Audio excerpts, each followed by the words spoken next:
Changing out the rotor and pads. First thing we have to do is get the tire off. A lot less going on at this end. Look at the size of that caliper, it's just tiny. So, yeah, I'm going to spray on a bunch of brake cleaner. Try to get this cleaned up over here. The back caliper is a little bit different than the front. Currently I'm only counting two 16mm bolts. It has a smaller caliper, and I believe it has a slightly smaller diameter of rotor.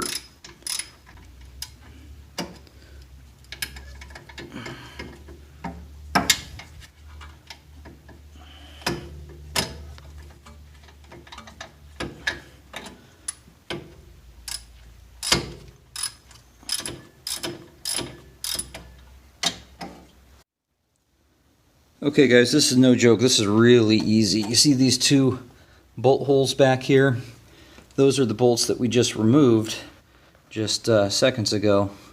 This was obviously wrapped around the rotor, and I just simply put a screwdriver down and pried that brake pad away from the motor, pretty much just like this.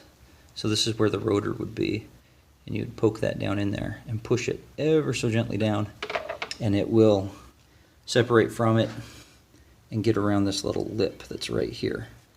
Then it pretty much just comes off of there, and you can tuck it down underneath. There is a little bit of weight on this brake line. However, it is touching the ground here, so it is supported. I don't think we're going to have an issue with it bending or breaking that brake line. This would be a T30 Torex. Again, it's just a little short bolt, and it's only one bolt that's holding the rotor into place, I believe. Okay, this rear rotor was stuck on here really good. I used a little bit of this blaster knock them loose, just kind of sprayed in all of the openings to kind of hope break up some of that rust. After that, I needed to find a way to get this thing knocked free. So I did take a hammer and tapped it in at the open area here to the left of the rotor, but that was not successful.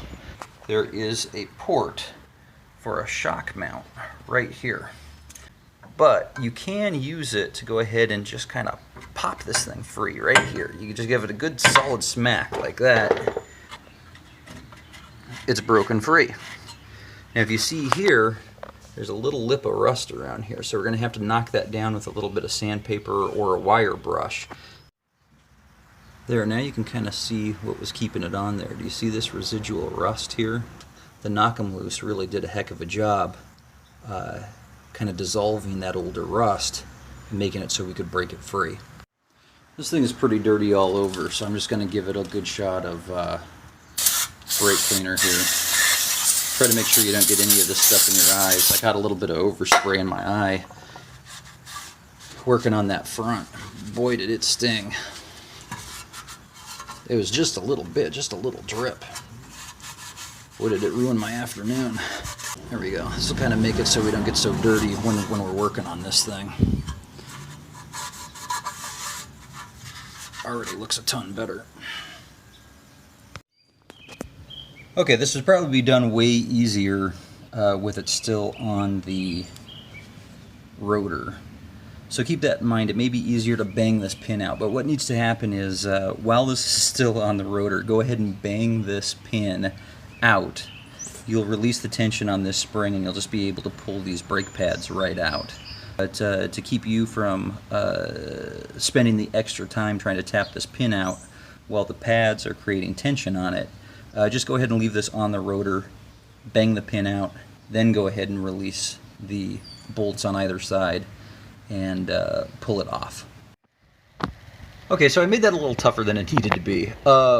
Use this spring here, push in on this spring, and you can actually just pull this out with hand strength. You don't even really need to be banging on it. So once you get that, it's kind of taken care of. All of this stuff does come out. We're going to throw some brake cleaner on that. Actually, let's go ahead and open the box and see what's in it, because we may get all new hardware, which would be awesome. Just really quick, let's go ahead and pull these out. Here's the current pads. They're about halfway worn through. Not sure why my brake light was coming on then, because there's, on both of these, there appeared to be a little bit left on all of the pads. This is the Evolution Sport carbon fiber and ceramic performance pads. Hoping to keep a lot of the dust down using carbon fiber. Open it up. Here we have some new hardware and some more brake lube. And it's looking like, actually, we didn't get new pins. Well, that's kind of a drag. So go ahead and clean up those old pins and the spring. Oh! I lied. There's the new springs. I didn't get new pins. Oh well, we'll go ahead and clean them up and reuse them. I went ahead and took some steel wool to this retaining pin that holds our spring in place for the rear pads. It's looking pretty good. It didn't get bent up or anything, so I think we're good to go with regards to using this again to hold that spring in place. Kind of a new plan here with regards to painting. I'm going to go ahead and paint the back of this first. I'm blowing off some of the old dust. There we go. That's looking better already. We'll go ahead and clean this off. Get it prepped for paint. We'll paint the back first. We'll tape everything off. Then we'll paint the front while it's actually on the rotor. I think if I had an idea to do this again, I'd go ahead and paint this while it was on the old rotor. Then we don't have to tape off as much. Okay, here we go. I got everything taped off. I've blasted it with a little bit of steel wool. Just kind of sanded it all over. I tried to get the best I could into the nooks and crannies of this caliper. Hit the outside of it. Did the best I could to hit the inside of it. I'm not too worried about the inside of it. Blew everything off. Blew all the excess dust off with some electronics dust off. I think we're about ready to go here. I'm only worried about the back side of this. We're going to prime it and throw on 1 or 2 coats of red. It doesn't have to be perfect because it's the inside of it. I just kind of want to protect things a little bit.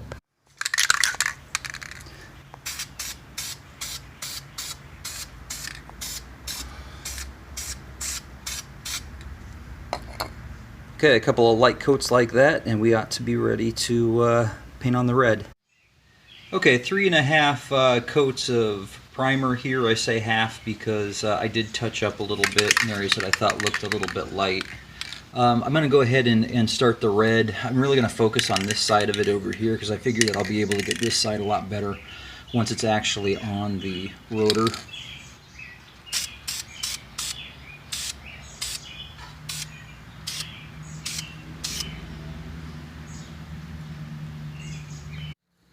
I've cleaned this rim up with a little bit of sandpaper in order to allow this rotor to just be able to be pushed on. If you remember, we really had to work to get the last one off, but with this cleaned up and that caked on rust removed, it just slides right into place. Make sure you've got your 5 lug bolt holes lined up, and then you use your ratchet to tighten it down the rest of the way.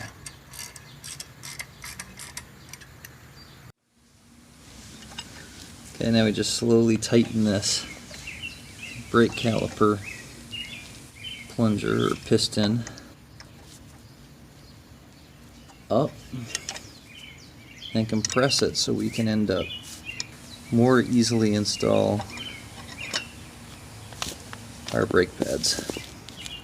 To get both sides, both plungers, this side and this side, pushed out of the way, go ahead and lift the caliper up and go ahead and fully tighten them up with your socket and ratchet.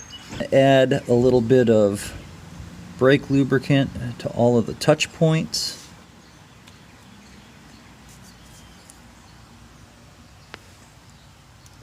and then put your brake pad into place.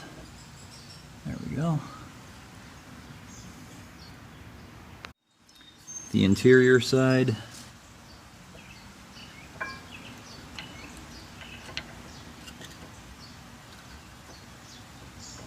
And our pin will go right through here. Let's go ahead and get this tightened up.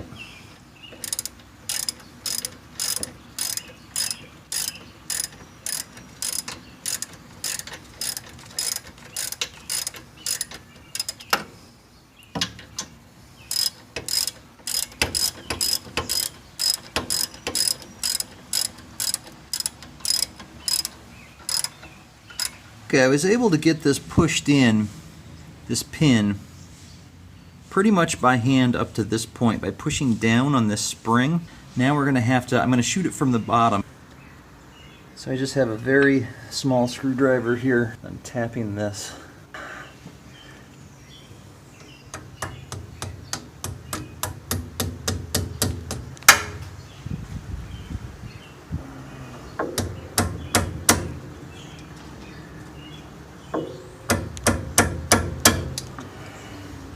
Okay, you can see here there's lube at all of the touch points, here, here, here, here, and of course here in the middle.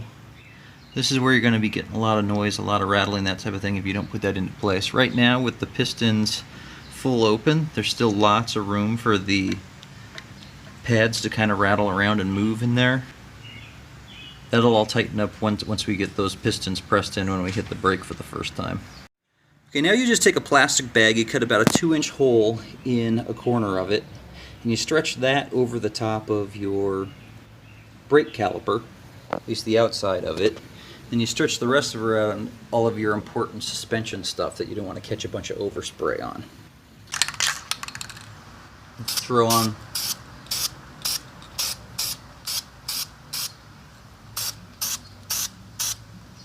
There we go. We're going to leave it at that, let that dry for about 10 minutes. Okay, going to kind of change up my angle here.